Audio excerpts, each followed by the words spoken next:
This story includes violence, death, and depictions of forced marriage. Viewer discretion is advised. I knew I was dying, but I didn't realize how soon it was until a doctor looked me in the eyes and told me I had 3 days left to live. I didn't cry. I didn't scream. I just nodded, pretending it was information I could handle. My parents knew about my heart condition, but they didn't know about the deadline, and I wasn't going to tell them. My mother would break. My father would blame himself. And I couldn't carry all of that on top of my own fear.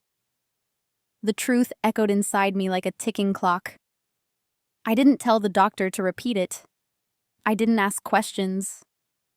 I climbed off the hospital bed, put my shoes back on, and walked out like someone who had more time than she did. 2 days earlier, my life still looked normal, at least normal for me. My mother and I ran a small breakfast stall on a quiet street. Nothing fancy.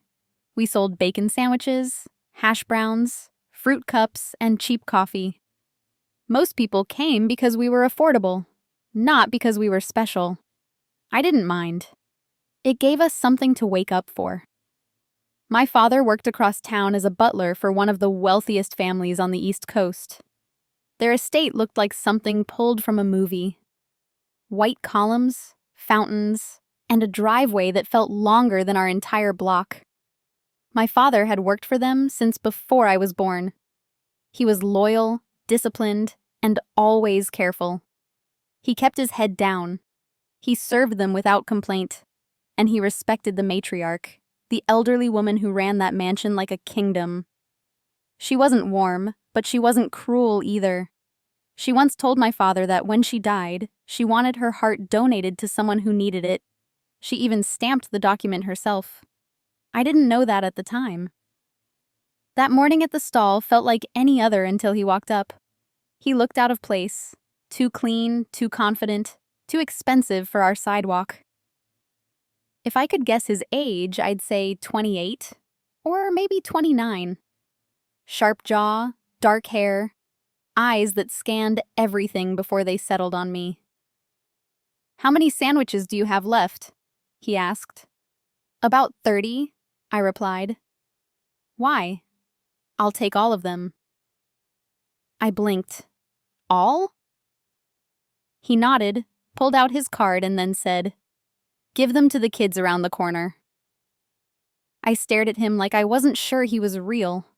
People like him didn't stop at places like mine. They didn't buy food for strangers. They didn't smile at me the way he did. But he did. And I let myself smile back. I handed out the bags to the kids.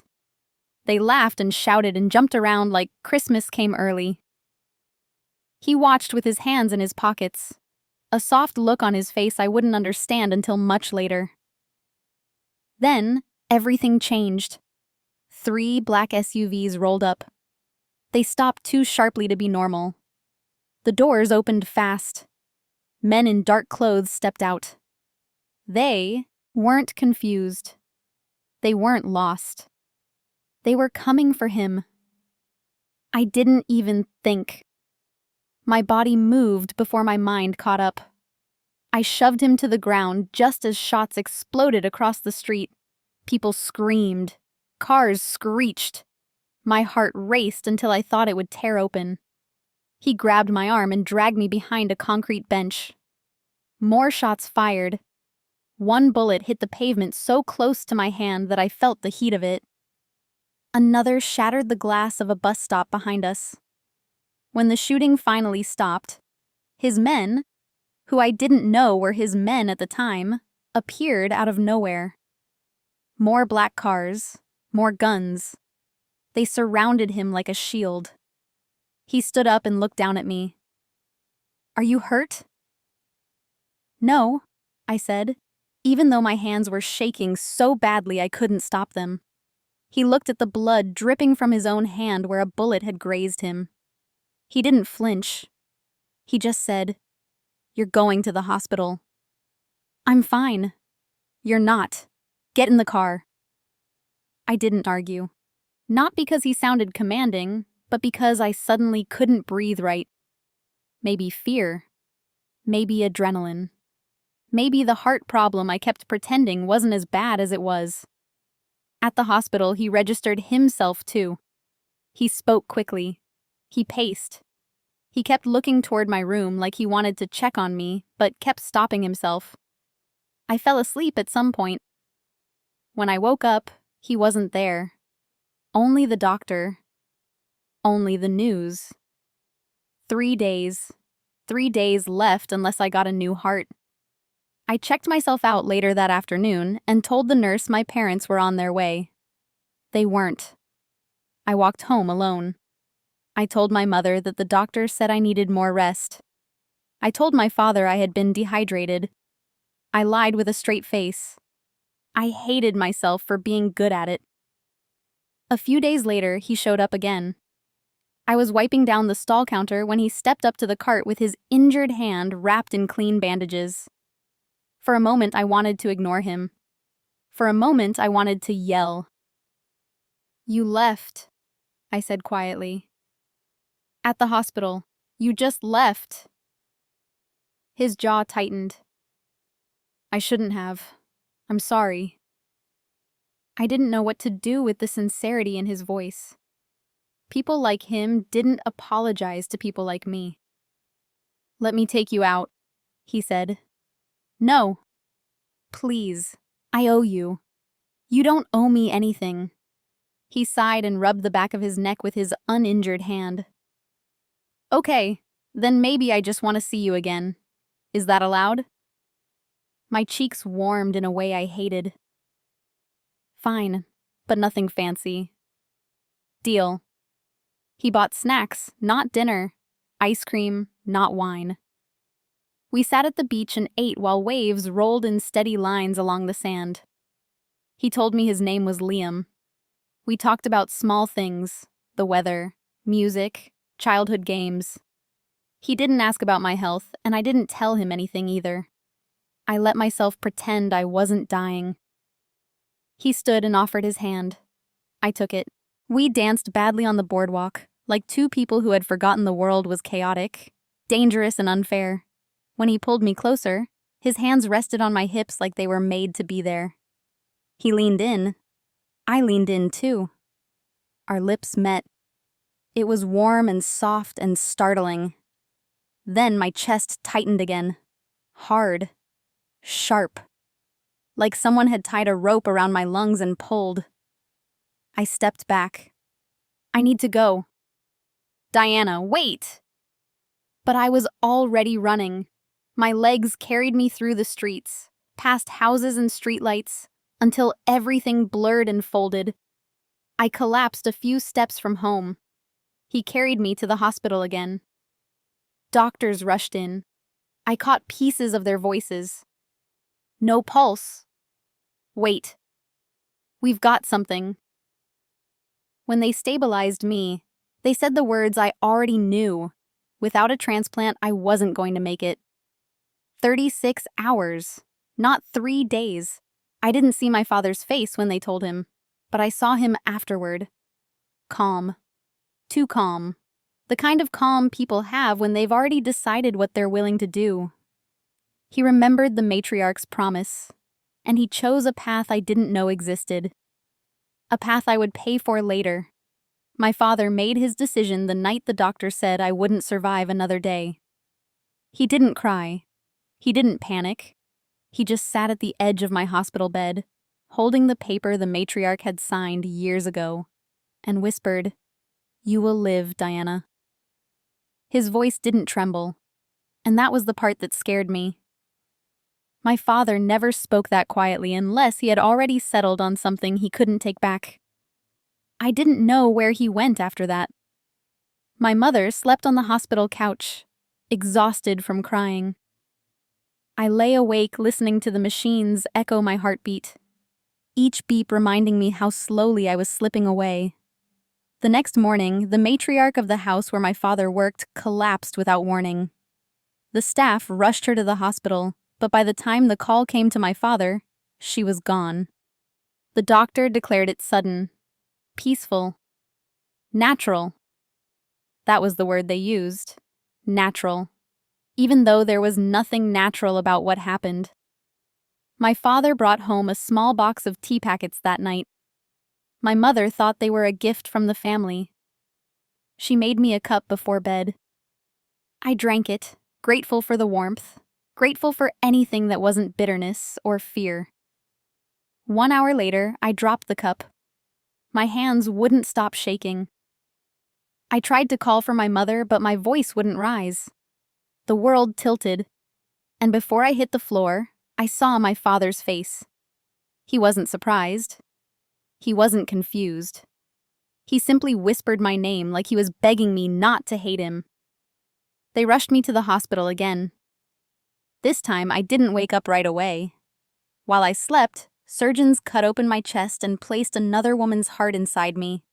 The heart of the matriarch my father had served, the heart she had signed away, the heart he had claimed for me in the most unforgivable way. I didn't know any of this. Not yet. All I knew was that when I finally opened my eyes, everything felt different. Lighter. Stronger. My breaths didn't scrape anymore. My hands didn't tremble. My heartbeat was firm and steady, like someone had turned up the volume on my life. My parents cried with relief. My mother kissed my forehead. My father kissed my hand, holding it tightly as though he was afraid I would disappear if he let go. He told me the donor match was a miracle. I believed him. I believed everything he said. I didn't know that he had traded a life for mine. The man from the beach, the one I kissed, Liam, the one who had nearly died in front of me, didn't know any of this either. He didn't know I had collapsed after running from him. His men told him I was stable, so he focused on healing his own hand and tracking down the people who had tried to kill him. Because he wasn't just a wealthy stranger. He wasn't a businessman. He wasn't some clean-cut corporate heir. He was a mafia boss, the last surviving member of his family. And the woman who died, the woman whose heart now beat inside of me, was his grandmother. That loss destroyed him. He hid it well in public, but behind closed doors he fell apart. He threw glasses against walls. He smoked enough to burn through a packet a day. He drank to numb everything he didn't want to feel. His men avoided him because his temper was sharp and unpredictable. Rage comes easy when grief has nowhere to go. One night, one of his men walked in with the autopsy report. He read it once, then again, then tore it in half. "Poison," the man said quietly. "It wasn't natural." The boss clenched his jaw so hard it made a sound. "Find who did it." They dug for days, quietly, carefully, following every lead, questioning every person who'd been near the matriarch. And the truth finally crawled out from where it had been hiding. It was the butler, my father, the man they had trusted for years, the man who laid out their clothes and carried their secrets, the man who had sworn his loyalty to the family and betrayed them in the most personal way. The boss didn't know why he had done it. He didn't know I was connected to the crime. He didn't know I existed beyond the street corner incident and the kiss that still haunted him. When I healed enough to walk again, I went looking for him. I rehearsed what I wanted to say. "I'm sorry I ran. I didn't mean to push you away. I didn't tell you about my heart because I didn't want you to feel trapped." My voice kept cracking when I practiced alone in my room. I went to his mansion. His men looked at me like I was either brave or stupid, maybe both. They let me inside after a guard recognized me as the girl from the shooting. I stood in the marble foyer, clutching the corner of my jacket, waiting for him to appear. When he finally walked down the stairs, his face changed. Not softened, not warmed, hardened, completely. "What is she doing here?" he said. I stepped forward. "I came to explain. I didn't mean to run that night. I'm sorry. I was scared." He cut me off. "Take her out." The guards hesitated. One of them even glanced at me with sympathy. "Boss, she saved your life." He looked at me like that didn't matter anymore. "She is the daughter of the man who murdered my grandmother. I don't care what she did." My throat tightened. "What are you talking about? My father would never." "He did," he snapped. "And I don't want you anywhere near me." I felt something sharp twist inside me. It wasn't the transplant pain. It wasn't my illness. It was something else. Something deeper. I turned and walked out, calling him a jerk under my breath, even though the word felt too small for the hurt he'd just caused. He watched me from the upstairs window. I didn't know that. I didn't know he stood there long after I'd left, jaw tight, breathing uneven, torn between grief and something he didn't want to name. He didn't know the truth about his grandmother's heart. I didn't know the truth about my father. We were both standing in the middle of a story we didn't understand, tied together by a life that wasn't supposed to belong to me. And what came next would break both of us. My father knew the truth would surface sooner or later. He knew the matriarch's death wouldn't stay quiet. Poison never stays quiet. But he didn't run. He didn't pack a bag. He didn't warn my mother or ask me to hide. Instead, he went to work the next morning like everything was ordinary. He put on his suit, straightened his tie, and walked into the mansion with the same calm steps he had used for years. But nothing inside that house was ordinary anymore. The Mafia boss had been waiting. His men had dragged my father into a private room, the same room where the matriarch used to host tea gatherings. My father stood in the middle of the carpet, hands shaking just slightly. He wasn't a brave man by nature. He wasn't violent. He wasn't cold.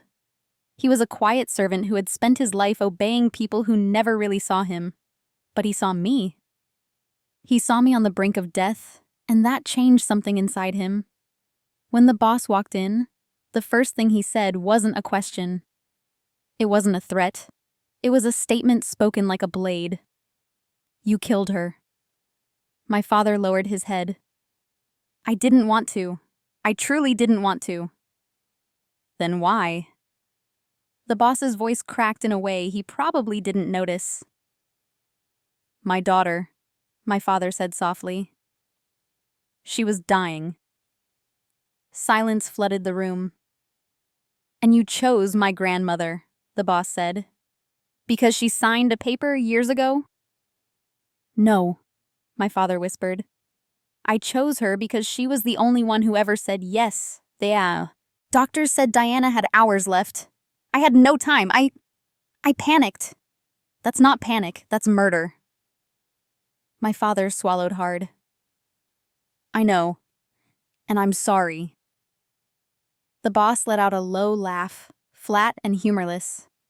"You think sorry matters? You think that fixes anything?" My father didn't argue. He never had the luxury of arguing. The boss stepped forward slowly, giving him a chance to speak again, giving him a chance to beg, or lie, or defend himself.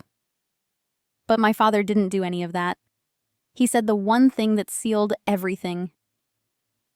"If I had to choose again, I would still choose my daughter." Something in the boss's expression twisted. Pain, rage, betrayal, all layered together. He looked like someone trying not to break in front of strangers. "Then you've made your decision," he said quietly, "and I'll make mine." He raised the gun. My father closed his eyes, and that was the moment I walked in. I had come to the mansion to talk, to beg if I had to. I wanted Liam to know I wasn't my father. I wanted him to know the truth about why I had run that night at the beach. I wanted to tell him I wasn't heartless, but the second I stepped into the room, I saw my father standing there. I saw the gun. I saw Liam's hand, and I saw the look in his eyes. Cold, decisive, final. "Stop!" I shouted. My father turned toward me. He smiled. Not with happiness, Not with relief, but with the kind of acceptance that tears you apart because it means they were ready to die long before you arrived. The gunshot echoed. My father collapsed at my feet. I screamed so loudly my throat burned. I dropped to the floor, shaking him, calling his name, begging him to open his eyes, begging him to get up, begging him to apologize so the world would reverse itself. But he didn't move. He didn't breathe. Liam froze, the gun still in his hand. He hadn't expected me. He hadn't prepared for my voice or my face or my grief.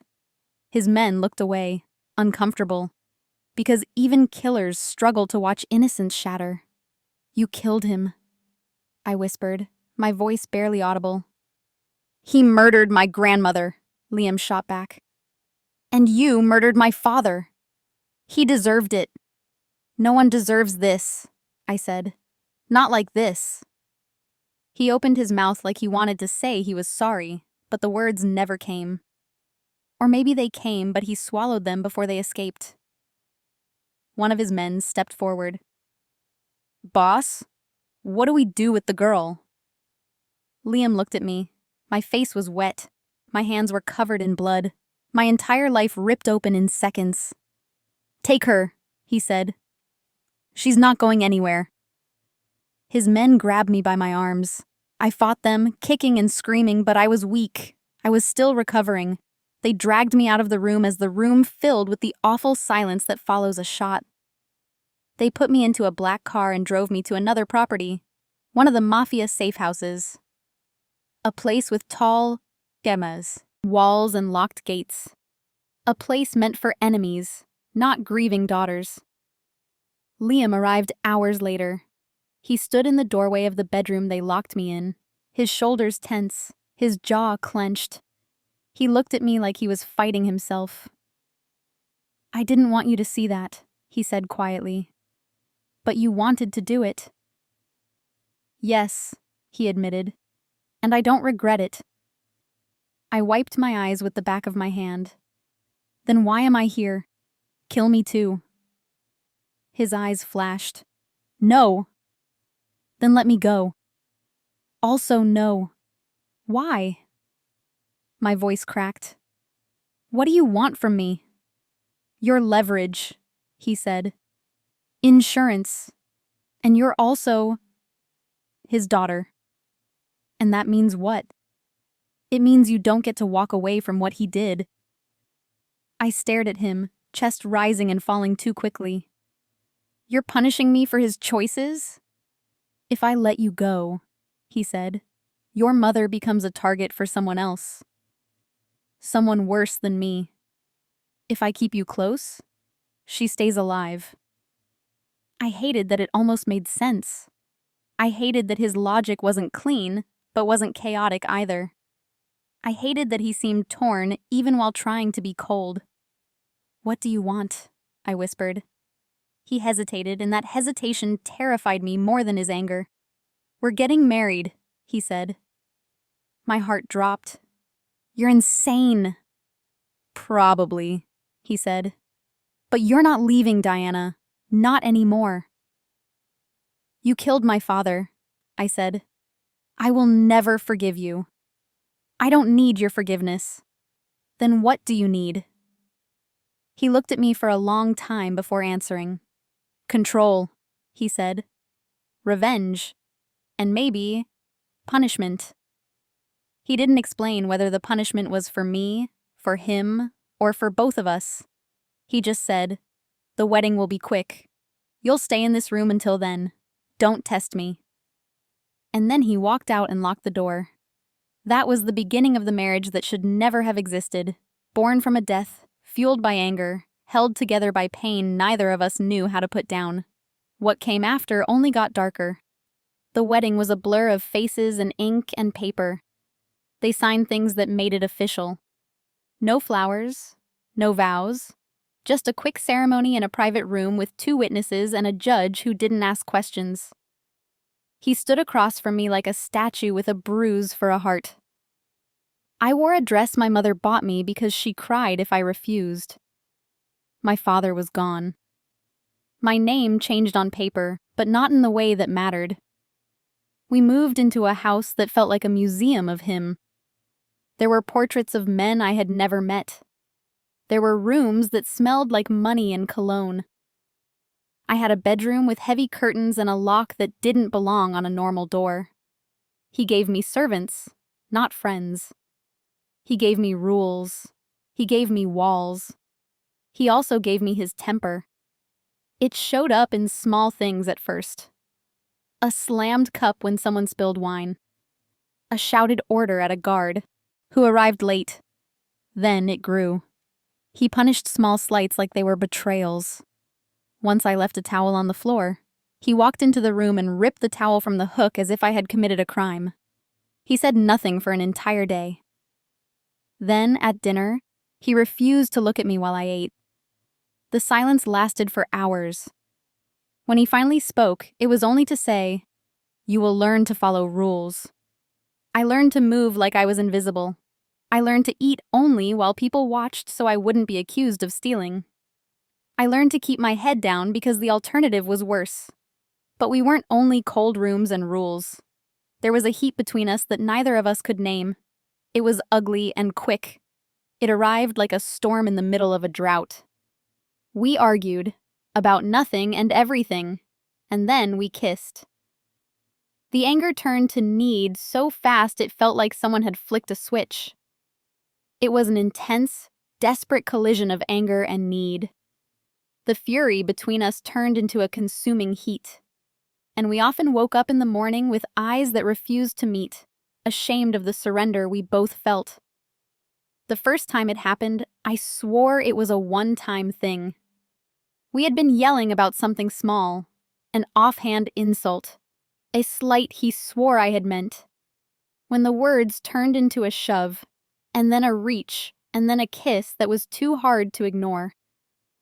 I told myself it was revenge for my father.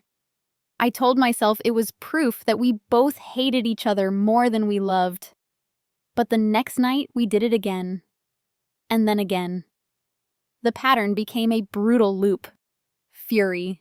A reckless physical collision, followed by immediate regret and profound disgust. I started learning which words would calm him and which would cut. Trying to survive the chaotic cycle, I started noticing how he would touch me in public like a claim. I started to measure my life in small compromises. One night, we had a fight that should have ended with silence and distance. Instead, it pushed us over the edge.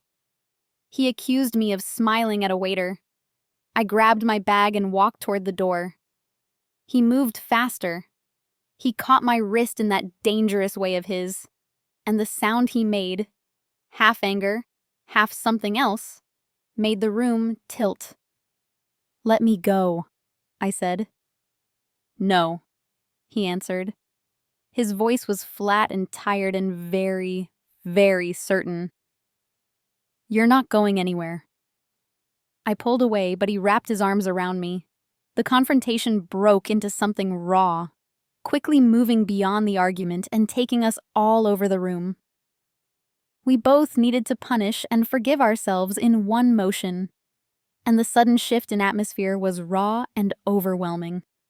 It was a chaotic mix of hate and need that left us both deeply shaken. When it was over, we lay apart and felt nothing but shame and exhaustion. Morning came, and the memory of our bodies together tasted like regret. He got up, dressed, and left without a word. I lay there and counted the hours until someone else would need me to be presentable. The cycle had turned from occasional to routine. The shame grew heavy. It made me sick. I tried once to leave for good. I had saved small amounts from tips and gifts. I had memorized a bus route out of the city. I packed a small bag late at night when the house smelled of his aftershave and the guards were drunk. I walked to the gate and told myself the plan was simple. I walked fast and kept my head down. A guard stopped me at the gate. Not the aggressive kind. The soft one who used to bring me tea. He looked at me like someone who wanted to help but had rules he was not allowed to break. "Where are you going?" he asked. "Home," I lied. You're not allowed out after midnight. You're not letting me out, I said. He hesitated. I pushed past him. The gate slammed. I ran into the street. For a moment, freedom felt like a shape I could touch. Then a car caught up to me and blocked the road. Men stepped out and Liam himself came out of the passenger seat. What did you think you were doing? He asked. I'm leaving, I said. I almost laughed at the word leaving because it sounded childish. You can't leave. Why? I said. Because you want to punish me? No, he said. Because your mother will be harmed. The words stopped me. For a second I believed him.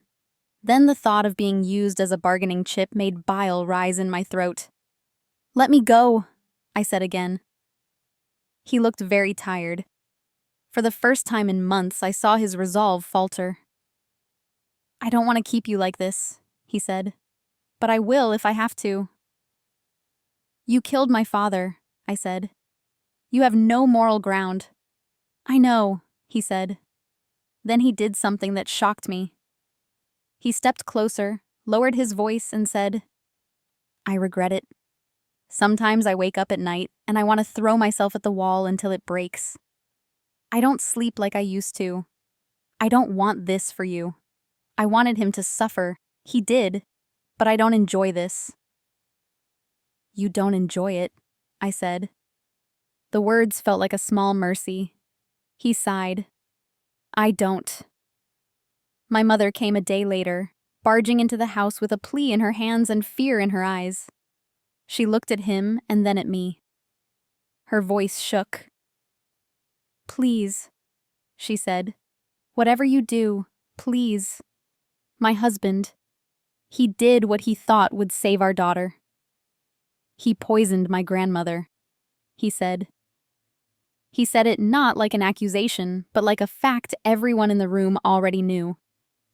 My husband, my mother began. She stopped. She looked at me, and then she looked at him. He did it because the doctors told us you needed a heart right away. He thought he could save his child. He is not a monster. He is a man who panicked. He loved our girl.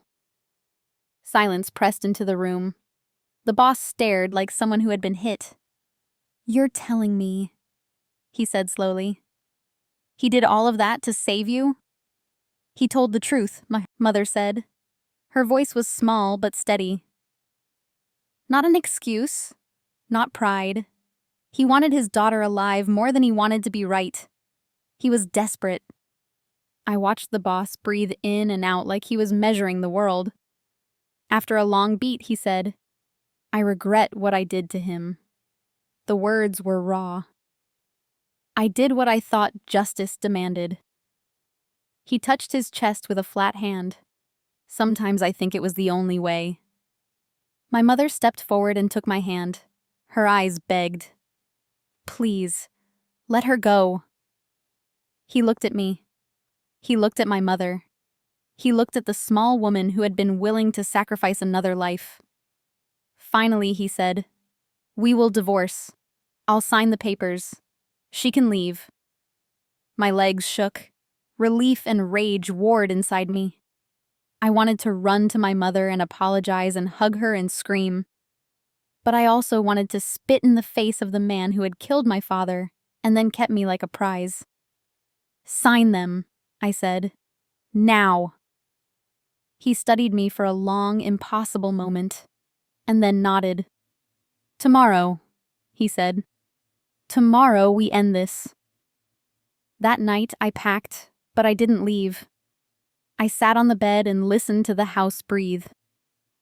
He smoked in the next room. Later, when he touched my shoulder by accident, I did not pull away. We did not kiss. We did not reconcile. We simply kept two people under the same roof who had both been broken and both had chosen to hurt in the name of something they could no longer call right. The divorce would come. The separation would follow.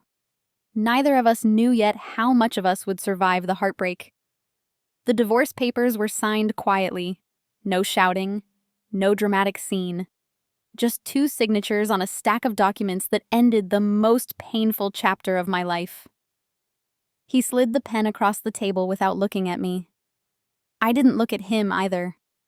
My mother sat behind me, one hand on my shoulder as if I might disappear if she let go. When it was done, he closed the folder and said only one thing. "You're free." I didn't answer.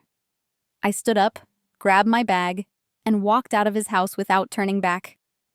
I promised myself I wouldn't cry in front of him. I kept the promise until the car pulled away and the mansion disappeared behind the trees. Then the tears came all at once, heavy and breath-stealing, like everything I'd been holding in had finally demanded release. I moved into a small apartment with my mother. I took a job at a cafe. I tried to rebuild my life piece by piece. But healing isn't tidy. It isn't pretty. Some days I woke up feeling strong. Other days I woke up missing the version of him I wished existed. The one who laughed at my jokes. The one who danced with me on the boardwalk. The one I kissed before everything turned violent and twisted. I knew it wasn't love. Not then. It was grief mixed with memory. It was longing for something that had never had the chance to grow. I started therapy because my mother insisted. "You have to let some of this out," she said. "Your heart is new. Don't weigh it down." She was right. Therapy wasn't easy. I hated the first few sessions. I hated talking about the marriage, the fear, the mistakes, the shame, the warped desire. But slowly, something inside me loosened. My chest didn't feel as tight. My nightmares grew quieter. I learned to breathe again. He was healing too, though I didn't know it at the time. He stepped down as head of the Mafia. He handed control to one of his most trusted men, someone younger, calmer, less angry at the world. He told his men he was done with killing. He stopped smoking. He cut back on the drinking. He attended grief counseling in secret. No one in his old circle understood, but he didn't care. For the first time, he wasn't living for revenge. He was just trying to live. We didn't speak for months. Then fate did what fate always does. It shoved us into the same room before either of us felt ready. It was a business event hosted by a charity foundation. I was there to help the cafe cater. He was there because the new Mafia boss had donated a large sum under his name. I didn't see him walk in. I only heard the soft gasp from a coworker who whispered, "Oh my God, Diana, isn't that?" I turned, and he was standing across the room. He looked different, healthier, calmer, like someone who had learned how to breathe again too. His hair was shorter. His eyes were softer.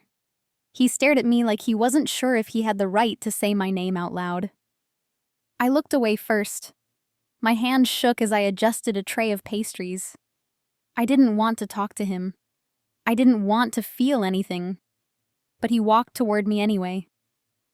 "Diana," he said quietly. "Hi." I swallowed. "Hi, Liam." There was a pause, an awkward, human one, because there were no scripts for this moment. "You look well," he said. "I'm trying," I answered. "You?" He nodded. "The same." We stood there like two people who knew too much about each other and not enough at the same time. It would have been easy to walk away, but neither of us did. He cleared his throat. "I'm in therapy." I couldn't help it. I almost smiled. "Me too." He let out a breath that sounded like relief. "It's difficult." "It is," I said, "but it helps." Another silence. Not tense, just real. He looked down for a moment, then back at me. "I know I don't deserve your forgiveness. I know that. But I've been trying to understand myself. The anger, the choices I made, the way I treated you. None of that was love. None of it was right. I know, I said softly, but we can't change what happened. I think about it every day, he admitted.